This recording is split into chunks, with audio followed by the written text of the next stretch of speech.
Sensitive yan.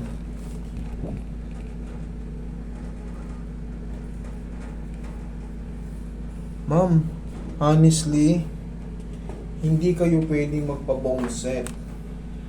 Hindi kayo pwedeng basta-basta magpahilot. Ang pinaka-the best na gagawin nyo is, pag may pain reliever, hindi nyo pwedeng itulak. Compression fracture na yung ano dyan, tawag dyan. Pag ginalaw kasi yan, pag nag-total crush yan, actually may isa pa siyang ito, nadadamay na rin, oh. Yan, oh. Ito, may ano na siya. Talagang, pero ma'am, hindi ko kayo, wala naman kayong babayaran sa akin, eh. Gusto ko lang may paliwanag sa inyo, bago ko kayo tanggihan, bago ko hindi hawakan yan, gusto ko ma-explain sa inyo kung bakit hindi ko hahawakan. Hindi pwede kasi yung i-adjust to ng ganun-ganun lang, ng without understanding sa case nyo. Pag sa bagay, ako kung sakali, labas na ako kung sakaling sa iba kayo magpa-phone set. Pero syempre, delikado po ito bilang, syempre, ako nandito na ako, alam ko na ito eh. Baka kasi, baka mag-experience kayo ng bone setting sa iba, baka maparalisa kayo. Kasi very sensitive na po yan. Bakit sabi ng doktor, pwede daw ako sa therapy? Therapy po, Nire-refer ako sa therapy. gaganunin-ganunin lang kayo. Yun yung, iba-iba po yung therapy. May method po ng pang-therapy, Thai massage, Swedish, yung international na physiotherapy, yung international method ng physiotherapy, na mga TENS, shockwaves, mga massage gun, mga... It depends nga po kasi dito, ano po ito eh, massage with alignment. Pwede ko yung dayain, ganyan-ganyan eh, pero hindi po yan makukyo. Hindi maalis siya sa akin. Yes po. Ang sakit-sakit ko yung gabi lang pinapatulog. Kasi nga po nahihigaan natin.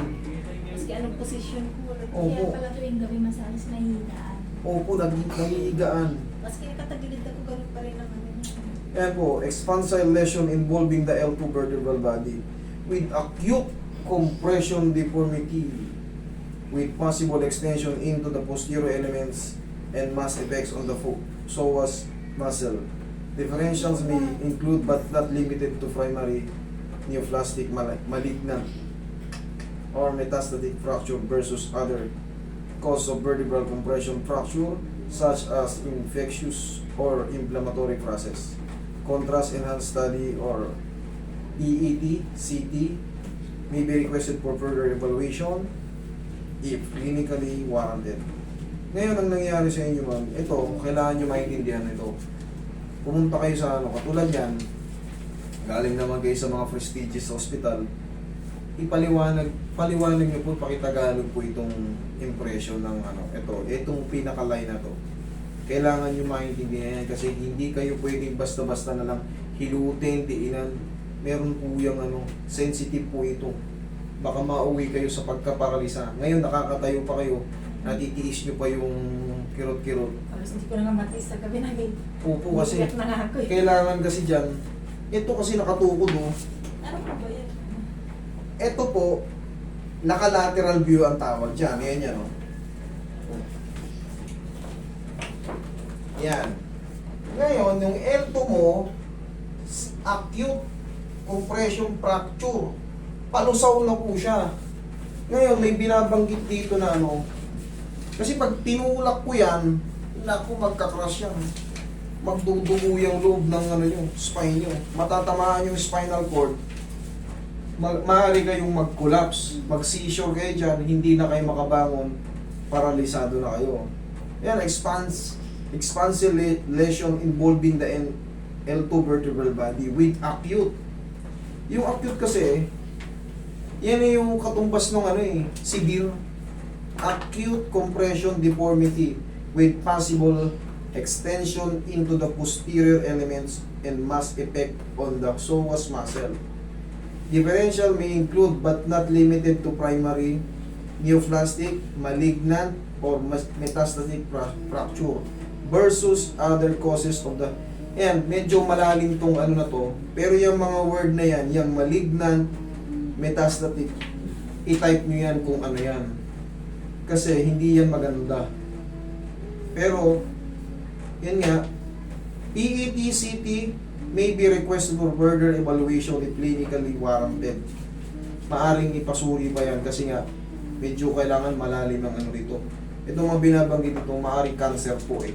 Pero, siyempre, for further evaluation nga, katulad niya, kaya nararamdaman nyo sobrang sakit. Kasi nahihigaan nyo eh. Tatamaan siya. Kaya gustuin mo gumanot. Kaso meron po tayong tinatawag na mga facet joint, costal facet joint, nagagalaw. Kaya kailangan yan, i-brace kayo. I-brace kayo. Wala, Roy, pili ka muna ng bandage. Wala po kayong babayaran sa akin. Wala. Yung pakonsuelo. Wala po kong gagawin dyan, kundi i-grip ko lang. Yan lang. Tapos, konting haplos ng pau. Hindi ko yan didiinan, parang haplos lang ng pagmamahal, tapos pau. Pero po, kahit 5 bulag, wala akong sisingilin dyan sa inyo. Yun po ang for short nito, hindi ko po kaya ito. Hindi kaya ng method ko. Sana po maintindihan nyo, yan po ay serious case. Hindi yan basta-basta tinatabig o hinihilot. Ang hilot lang dyan, ganyan, no? Para kayong naglalambing lang ng bata. Delikado kasi ito. Dapat ma'am, naka-brace kayo ma'am pag lalabas kayo. Hindi naman kasi sinabi ko. Kaya nga pinapupunta kayo sa ortho kasi ano pa lang yan eh. Ortho talaga ang expert sa mga bones. Eh kaso hindi pa kayo nakapunta. Tingnan mo, bibigyan kayo ng brace. Kahit hindi nyo sabihin na galing kayo sa akin, na sinabi ko kailangan nyo ng brace. Tingnan mo, dadagdagan nyo Pang mga support po yun. Pang back brace po. back brace. Andyan na yung ano. Nagkakrak yung ano mo. Ngayon, pagka yan ginalaw mo yung crack sa ano, pag in-squeeze mo yan, syempre bibiyak lalo yan. Magiging burst fracture. So, pag tumukod yan sa spinal cord, indirect to the brain, maaaring mag-seizure kayo. Mas maganda na makita ng tao na may ganito kayo. Bakit? Kasi baka mamaya matabig kayo na hindi nila alam na may kondisyon kayong ganyan. Delikado siyang matumba. Maaari kang mahimatay pag natumba kayo mo. Hindi kayo pwedeng matabig. O kaya biruin na itulak sa likod. Dapat palaging, ito kasi pag ano bang instinct mo pag nakakita ka ng may bandage? Siyempre iwasan mo na. Okay ma'am, I'm sorry pero yan lang po may tutulong ko sa inyo ha. Pasensya na po kayo. Paggaling po kayo. God bless po.